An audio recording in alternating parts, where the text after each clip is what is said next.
Tribal एक तो हमारे को भू कानून तो होना ही चाहिए और हमारे को ट्राइबल जनजाति का दर्जा मिलना चाहिए। तो जब हम एक वहाँ था सारे स्टेट से प्रोग्राम्स आए हुए थे, हमारे उत्तराखंड से कुछ नहीं था, तो मुझे बड़ा अफसोस हुआ। तो मैंने आके मुख्यमंत्री जी से भी बात की थी वार्ता की, मुझे उस बात का बहुत अफसोस है कि हमारी स्टेट से कोई रिप्रेजेंटेशन ही नहीं था। तो हमारी स्टेट का अभी कहते हैं यंग है, यंग बच्चे भी वीरावान होते हैं। वो देखो ना, वर्ल्ड चैंपियन बन गया 16 साल का वो चेस चैंपियन। तो हमारे गढ़वाल को, हमारे उत्तराखंड को भी उस लेवल के तक पहुंचना चाहिए। शिखर में रहते हैं हम लोग को, शिखर में रहने की आदत है, तो हमको भी सारे और उनको ये अपॉर्चुनिटी, ऐसी बात नहीं टैलेंट की कमी नहीं है, टैलेंट है, लेकिन इन लोगों को अपॉर्चुनिटीज़ मिलनी चाहिए, मेरा ये मानना है। मैडम, पिछले ही महीने उत्तराखंड सरकार ने एक अभिनव पहल की और देश दुनिया में रह रहे जो प्रवासी हैं उन्होंने गाँव को गोद लेने का एक सिलसिला जारी रखा और आपने भी मैं भी उसमें आगे बढ़ी, क्योंकि मतलब मैं भी उनमें से इच्छुक थी कि मैं चाहती हूँ कि अब गाँव के लिए कुछ करूँ, अपने उत्तराखंड के लिए कुछ करूँ। क्या क्या सोचा है आपने अपने मायके इस भटवाड़ी के लिए? सोचा तो बहुत कुछ है, मैं इसीलिए ये पहला कदम है कि मैंने कहा जब तक मैं लोगों से रूबरू नहीं होंगी, उनकी प्रॉब्लम्स नहीं जानूंगी, क्योंकि ये तो सच्चाई है कि मैं बाहर, हम लोग प्रवासी हैं, बाहर रह रही हूँ मैं बॉम्बे में, क्योंकि मैं भी अपनी आजीविका, मुझे भी स्ट्रगल करना पड़ा। तो मैंने कहा यहाँ मैं फर्स्ट टाइम आकर लोगों से, महिलाएं जो कुछ बची हैं, बहुत कम लोग बचे हैं गाँव में, और ये सिर्फ भटवाड़ी की नहीं है, लगभग हर उत्तराखंड के गाँव की कहानी है कि लोग छोड़ के चले गए, और क्यों ना जाए, यहाँ पर है क्या। जब तक आदमी को रोजगार का साधन नहीं मिलेगा वो क्यों रहेगा, उसको अपने बच्चे को नहीं पालना है, इसलिए वो गांव छोड़ के बेचारे घर के बूढ़े बाड़ों को पाल रहा है, छुट्टी मिलती है तब आते हैं लोग। इसमें लोगों की कमी नहीं है, यहाँ पे कुछ ऐसे होना चाहिए, रोजगार की व्यवस्था होनी चाहिए कि लोग पलायन ना करें। तो ये एक बहुत बड़ा विषय है, और मैं तो बहुत छोटी हूँ, लेकिन प्रयास करेंगे, और हम में से जब तक हर कोई प्रयास नहीं करेगा इसका हल नहीं मिल सकता, ये मैं मानती हूँ। मैडम, इस बार के बजट में भी खासकर प्रावधान किया गया है गाँव में जो रिवर्स माइग्रेशन है, जो पलायन हो रहा है उसको घटाने के लिए। अरे ये तो कब से चला रहा है, पर अभी तक किसी ने कुछ किया क्यों नहीं, मेरा तो ये प्रश्न है कि मैं मंथन तो करते हैं पर उसका कुछ निष्कर्ष क्यों नहीं निकलता है ना।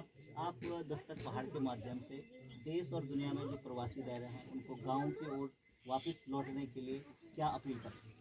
मैं तो देखिए, मैं अपील नहीं कर सकती, क्योंकि कोई भी आदमी जिसको करोड़ मिल रहे हैं वो करोड़ छोड़ के यहाँ पे भूखा मरने के लिए क्यों आएगा। लेकिन मैं ये ज़रूर करूँगी कि आप थोड़ा सा प्रयास कीजिए कि आपके गांव भी थोड़ा प्रगति करे।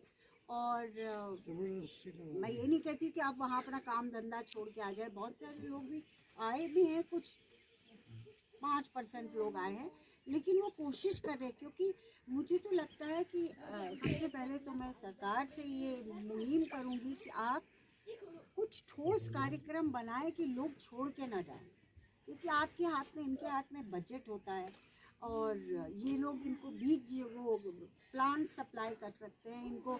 ये औरतें यहाँ की इतनी सक्षम है कि इनको मशीन्स दे सकती हैं कि ये कुछ मतलब बनाए, हाथकरघा करे, ये वो उसका मंडवे होता है, कोदू होता है, उसके बिस्किट्स बनाने की।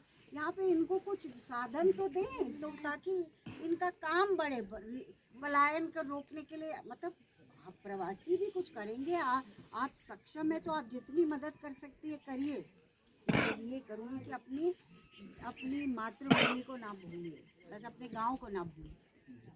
मैडम, जैसे आपने कहा कि आपने उस दौर में एक पैंट बनाई सिनेमा में जिस समय ये सारे संसाधन नहीं थे। आज हम देख रहे हैं कि लगातार हमारे बीच में भी जितनी माताएं बहनें हैं सबके हाथ में मोबाइल है और लगातार इस दिशा में आगे बढ़ रहे हैं। आप इनको किस तरीके से प्रेरित करेंगे और किस तरीके से इनको आगे बढ़ना चाहिए ताकि वो आपकी तरफ बन दिखाएं? वो तो मैं इनसे बात करूँगी, और हम लोग कर रहे हैं, मेरी बात हुई है गांव के प्रधान से भी हुई है, हमारी कहाँ गई वो, आगे है वो, तो उनसे भी बात कर रही हूँ। मैं आई इसीलिए हूँ कि उनसे बात करती, क्योंकि बाहर से कैसे पता लगेगा? हम अटकलें लगाएंगे, ये कर देंगे, हम सोचेंगे यहाँ पे मक्की की खेती लगा लें, पर जो होगा नहीं। यहाँ बंदर आते हैं, यहाँ जिनकी 10 प्रॉब्लम है, ये हमारी प्रधान जी, इनसे मैं डिस्कस कर रही हूँ, बाकी महिलाओं से डिस्कस कर रही हूँ कि हम क्या कर सकते हैं जिससे कि हमारे गाँव का विकास हो। आप कोई और संदेश अगर देना चाहते हैं लोगों के लिए, क्योंकि आप एक गौरव हैं पूरे जनपदवासियों के लिए, आप कोई संदेश? कौन कर?